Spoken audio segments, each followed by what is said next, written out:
Somewhere off the coast, deep in a school of fish, something is happening that sounds impossible. A creature is living inside a fish's mouth, not biting it, not stinging it. It has already eaten the fish's tongue completely and taken its place. The fish is still alive. It's still eating. It's still swimming with the school like nothing is wrong. But every single day, for the rest of its life, that fish will chew with a living parasite instead of a tongue. This is not science fiction. This is one of the strangest survival stories in the entire ocean. And by the end of this video, you'll never look at a fish the same way again. Stick around, because the way this creature pulls it off is almost too clever to believe. And if you're new here, this channel is all about the wildest, most mind-bending true stories nature has to offer. So hit subscribe, because this is only the beginning. Its name is Cymothoa exigua, but most people just call it the tongue-eating louse. It's not a worm. It's not a leech. It's actually a crustacean, a distant cousin of crabs, shrimp, and lobsters. Small enough to fit inside a fish's mouth, but built with one very specific purpose. It starts life out in the open ocean as a tiny, free-swimming larva, drifting with the current, completely harmless looking. At this stage, it's just looking for one thing, a host. Usually a snapper, a drumfish, or a similar species swimming in warm coastal waters, often near Florida, the Gulf of Mexico, and the Pacific coastline of the Americas. Once it finds a fish, it swims straight into the gills. And this is where things start to get strange. Inside the gill chamber, the parasite attaches itself and begins to feed on blood. At this point, it's just a passenger. The fish barely notices. But as it grows, it does something almost no other parasite on Earth does. It migrates. It crawls out of the gills and moves forward into the fish's mouth, straight toward the base of the tongue. Then it clamps down.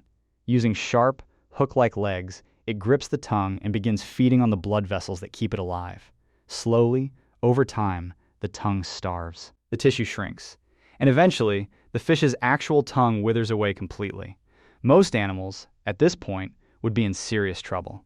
A fish that loses its tongue should struggle to feed, struggle to survive. But that's not what happens here. And this is the part that makes scientists' jaws drop every single time they explain it. The parasite doesn't leave once the tongue is gone. It stays. It attaches itself directly to the muscle at the base of the mouth, the exact spot where the tongue used to be, and it simply takes over the job.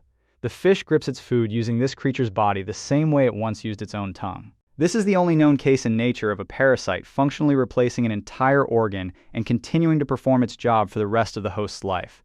Think about how remarkable that actually is. This isn't a hit-and-run parasite. It's not there to kill the fish quickly and move on. It settles in for the long haul, feeding gently on mucus and a small amount of blood, careful not to do anything that would kill its host. Because if the fish dies, the parasite dies too. So instead, it does something almost unsettling in its efficiency. It becomes essential. The fish needs it now to eat properly. And in a strange twist of evolution, some scientists believe this may even be one of the closest things in nature to a working, functional partnership between a parasite and its host, even though it started as an act of pure invasion. Here's the question everyone asks the moment they hear this story. Does the fish actually survive? The answer is yes, in most cases, remarkably well. Fish infected with this parasite have been observed feeding, swimming, and living alongside uninfected members of their school. Researchers have found that while infected fish may grow slightly slower and be marginally smaller than healthy ones, they are not doomed. Many live out a completely normal lifespan with a living organism permanently standing in for one of their most important body parts. It's one of nature's strangest examples of adaptation under pressure. The fish doesn't fight a losing battle against extinction. It simply adjusts. It keeps living, keeps hunting, keeps surviving in a world where survival rarely comes with any guarantees. And here's something that might surprise you even more. This isn't some rare, one-in-a-million event happening in a hidden corner of the ocean. Tongue-eating parasites have been documented in fish populations across the Gulf of Mexico, the Pacific coast, the Mediterranean, and waters off Japan and Australia. If you've ever eaten a snapper caught in warm coastal waters, there's a real chance that fish, or one right next to it, carried a passenger just like this at some point in its life. So why does a creature like this exist at all? Nature doesn't build strategies like this by accident. Over millions of years, parasites and hosts are locked in a constant, silent negotiation. A parasite that kills its host too fast loses its home. A parasite that finds a way to survive without destroying everything around it gets to stick around for generations. The tongue-eating louse represents one of the most extreme results of that negotiation ever discovered. It didn't just find a way to survive inside another animal, It found a way to make itself irreplaceable to that animal's daily life. And honestly, that's what makes stories like this so fascinating. The ocean isn't just full of predators chasing prey in dramatic, obvious ways. It's full of quiet, patient, almost invisible battles for survival happening inside creatures we'd never suspect. Every fish swimming past a boat, every school gliding through a reef, could be carrying secrets like this one. That's the real reason this channel exists, to pull back the curtain on the true survival stories nature doesn't advertise.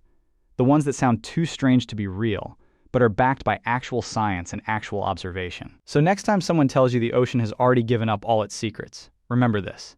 There's a fish, right now, somewhere off the coast, swimming, feeding, living a completely normal life, with a living creature standing in for its tongue. Nature didn't just find a way to survive here. It found a way to adapt so completely that survival and invasion became almost impossible to tell apart. If this story blew your mind, you're going to love what's coming next on this channel. We've got a lot more true survival stories from the animal kingdom, some from the ocean, some from the jungle, some from places you'd never expect life to hold on at all. So do me a favor, hit subscribe, turn on notifications, and drop a comment telling me which animal story you want us to cover next. This channel is brand new, and every single one of you watching right now is helping build something special from the ground up. Thanks for watching, and I'll see you in the next one.